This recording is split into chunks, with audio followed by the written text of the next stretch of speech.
Hello everyone, welcome to this video, welcome to CLAT point. तो guys, आप title देख के, थंबनेल देख के समझ गए होंगे कि इस वीडियो में हम लोग किस बारे में बात करने वाले हैं।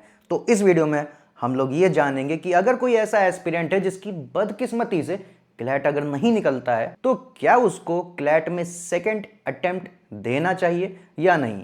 अगर हाँ तो कब देना चाहिए, अगर ना तो वो कौन कौन से फैक्टर्स हैं जो डिसाइड करते हैं कि आपको सेकंड अटेम्प्ट नहीं देना चाहिए। या तो कुछ और करियर परस्यू कर लो या फिर ओलेट की तरफ चले जाओ, कोई और कॉलेज बढ़िया ले लो। और इस वीडियो को आप स्किप मत करिएगा, पूरी देखिएगा, क्योंकि इस जर्नी में, क्लैट की जर्नी में आपको कब चलना है वो तो आपको पता होना ही चाहिए, लेकिन कब रुकना है ये भी इंसान को पता होना बहुत जरूरी है। अब देखिए, हम लोग तो कोचिंग वाले हैं, कोचिंग वाले कोर्स बेचेंगे। हर कोचिंग चाहती है उसके पास बच्चे आए, उनको हम पढ़ाएं, उनको आगे बढ़ाएं, एनएलयू में जाके पैकेज उठाएं, बढ़िया जिंदगी जिए वो। लेकिन कोचिंग्स का यहाँ पे एट द सेम टाइम ये भी मोटिवेशन होता है कि अगर बच्चा कोई कोर्स ले रहा है तो वो कोर्स उसके लिए फ्रूटफुल हो, उसको उससे कुछ मिले। और इसीलिए हम लोग इस मुद्दे के ऊपर बात करेंगे कि कब आपको किसी कोचिंग का कोर्स नहीं लेना चाहिए, कब आपको सेकंड अटेम्प्ट क्लैट का नहीं देना चाहिए और जीवन में आगे बढ़ लेना चाहिए सच्चाई को एक्सेप्ट करते हुए। तो चलिए, without wasting any further time, हम लोग इस मुद्दे के बारे में डिस्कस करते हैं। लेकिन उससे पहले डेफिनेटली मैं आपको हमारे कोर्सेज से इंट्रोड्यूस करवाना चाहूंगा। तो अगर आप क्लैट के कोर्सेज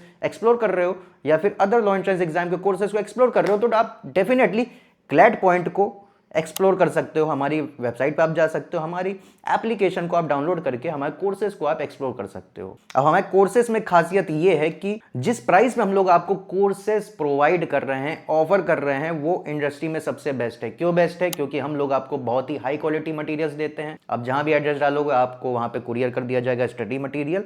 आपको हाई क्वालिटी टीचर्स देखने को मिलेंगे, प्लस आपको लाइव रिकॉर्डेड क्लासेस तो आपको मिलेगी ही। इसके अलावा आपकी जर्नी में जो मेंटरशिप का जो खेल होता है, जो रोल होता है, वो बहुत क्रूशियल होता है। इसलिए हम लोगों ने अपने कोर्सेज में 24/7 मेंटरिंग आपको प्रोवाइड करी रखी हुई है। तो आपको कभी भी कोई एडवाइस चाहिए, कभी कोई दिक्कत है, आप डेफिनेटली हम लोगों को रीच आउट कर सकते हो। सिर्फ हम आपके एक मेंटर नहीं है, टीचर नहीं है, बल्कि एक साथी बन के आपकी इस जर्नी में आपके साथ चलेंगे। तो आप जाके चेकआउट कर सकते हो। बाकी टॉपिक ऊपर वापस आते हैं। तो गाइस, आपको कब अटेम्प्ट देना चाहिए, सेकंड अटेम्प्ट देना चाहिए या सेकंड अटेम्प्ट नहीं देना चाहिए, उसमें one of the most crucial factor, जो कि मेरे हिसाब से सबसे इंपॉर्टेंट फैक्टर है, जो ये चीज डिसाइड करता है, वो है एज फैक्टर। और मेरे हिसाब से अगर आपकी एज 21 या फिर 22 हो गई है तो आप सेकंड अटेम्प्ट ना दीजिए क्लैट का।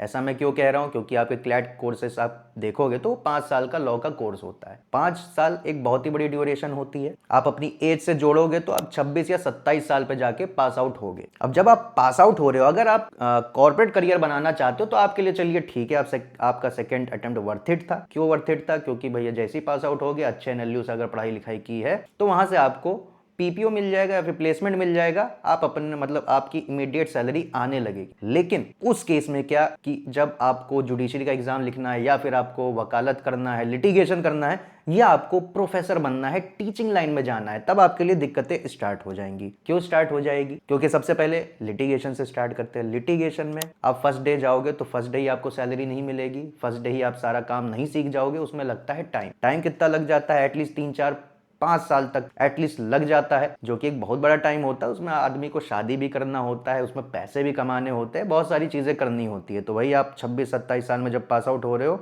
4-5 साल आप जोड़ लो तो 30 के अराउंड आपकी एज हो जाएगी। इसीलिए एज एक बहुत बड़ा फैक्टर है कि आपको सेकंड अटेम्प्ट क्लैट का देना चाहिए या नहीं देना चाहिए। वही अगर आप सोचो कि आपको प्रोफेसर बनना है तो प्रोफेसर में क्या होगा कि 26-27 साल की उम्र पे आप पास आउट हो रहे हो तो आप क्लैट पीजी के एग्जाम दोगे। तो मैं मान के चल रहा हूं कि आपका फर्स्ट अटेम्प्ट में क्लैट पीजी निकल गया, बट स्टिल उसके बाद आपको 1 साल और देना पड़ेगा। फिर 1 साल और दोगे, फिर कहीं आपकी एलएलएम की डिग्री आएगी, फिर आप यूजीसी नेट का एग्जाम दोगे, फिर से आपको एग्जाम देना है, फिर पीएचडी एटसेट्रा। बहुत लंबी जर्नी हो जाती है। तो कुल मिला के 29, 30, 31 साल आपका उसमें भी हो सकता है। तीसरा एग्जांपल अगर आप देखो कि आप सोचो कि आप जुडिशियल सर्विसेज में जाओ, तो आजकल देखिए क्या चल रहा है कि जुडिशियल सर्विसेज में 3 ईयर मिनिमम प्रैक्टिस एज लाने की बात की जा रही है। अभी तक तो बहुत बढ़िया हुआ करता था कि अगर आप लास्ट सेमेस्टर में हो तो आप जुडिशियल सर्विसेज के आप प्रीलिम्स लिख लेते थे, पास आउट होते ही आप मेंस वेंस लिख के क्लियर करके अगर अच्छे से पढ़ाई किया है तो आप जज बन सकते थे। अभी क्या है कि 3 साल की मिनिमम प्रैक्टिस चाहिए। अभी सुप्रीम कोर्ट ने उसके ऊपर स्टे लगाया हुआ है, बट मोस्ट प्रोबेबली यही होगा कि 3 साल का मिनिमम एज प्रैक्टिस लगने वाला है। तो अभी से आप देखो तो आप मान के चलो 3 साल आपका फ्यूचर में होने वाला है। तो आप वही 26-27 साल की उम्र पास आउट होगे तो 3 साल आप प्रैक्टिस करोगे, फिर आप एलिजिबल होगे इस एग्जाम को लिखने के लिए जुडिशियल सर्विसेज।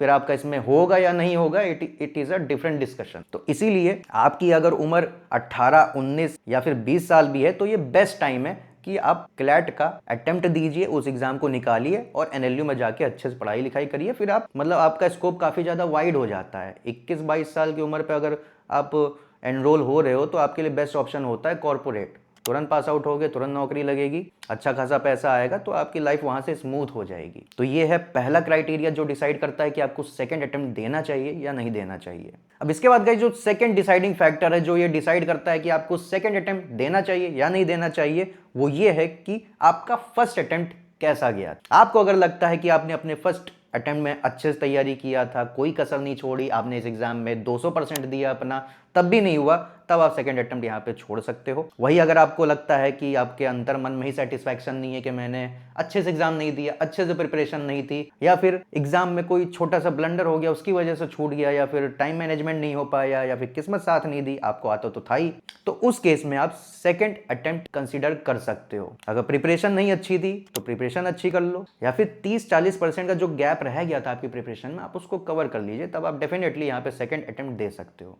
लेकिन अगर आप फुल्ली सेटिस्फाइड हो कि आपने साम ताम दंड भेद सारा अपना के आपने इस एग्जाम को दिया है, 200% दिया है, तब भी नहीं हुआ है, तो आप वहां पे छोड़ सकते हो। तो ये आपका सेकंड डिसाइडिंग फैक्टर है। तीसरा डिसाइडिंग फैक्टर ये है कि आप अपना मन बना चुके हो कि आपको मतलब अगर लॉ एज अ करियर अगर परस्यू करना है तो आपको कॉर्पोरेट जॉब ही करनी है, कॉर्पोरेट लॉयर ही बनना है, तो उस केस में आप सेकंड अटेम्प्ट दे सकते हो, क्योंकि कॉर्पोरेट का सबसे ज्यादा अच्छा सीन वही एनएलयू टॉप 3, 4, 5 जो एनएलयूज हैं वही से है, तो उसके लिए आप सेकंड अटेम्प्ट फिर से दे सकते हो। लेकिन अगर कॉर्पोरेट बिल्कुल कट्टर मन नहीं बनाया हुआ है तो आप उसको छोड़ भी सकते हो, फिर सेकंड अटेम्प्ट को आप अदर लॉ एंट्रेंस एग्जाम्स को दे सकते हो, MS set, NLU Delhi, CUET, ये सब अच्छे ऑप्शन है, वहां से भी आप अच्छे यूनिवर्सिटीज से अच्छी डिग्री लेके आप अदर करियर ऑप्शंस को भी परस्यू कर सकते हो। इसके बाद गाइस जो नेक्स्ट डिसाइडिंग फैक्टर है वो ये है कि आपका अगर स्ट्रॉन्ग कमिटमेंट नहीं है for law as a career, तब भी आप सेकंड अटेम्प्ट को छोड़ सकते हो। कि घर वालों ने बोल दिया तो आप जबरदस्ती कर रहे हो, या आपका मन नहीं था, आपको फैंसी लगा, लेकिन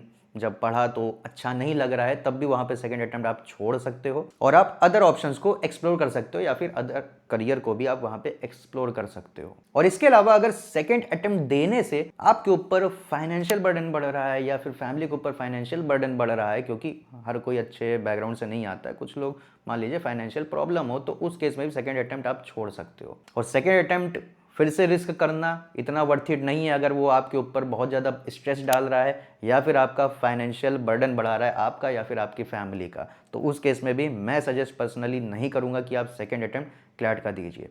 तो गाइज यही सारे फैक्टर्स हैं मेन जो मुझे लगे जो डिसाइड करते हैं कि आपको क्लैट का सेकंड अटेम्प्ट देना चाहिए या नहीं देना चाहिए। आई होप आपको ये वीडियो मीनिंगफुल लगी होगी, पसंद आई होगी। पसंद आई तो वीडियो को लाइक कर दीजिएगा। कोई आपके दिमाग में सुझाव हो या अगर कोई क्वेश्चन आ रहा हो, क्वेरी आ रही हो, तो आप नीचे कमेंट सेक्शन पूछ सकते हो। बाकी ऐसी और वीडियोज़ के लिए आप सब्सक्राइब कर सकते हो क्लैट पॉइंट को।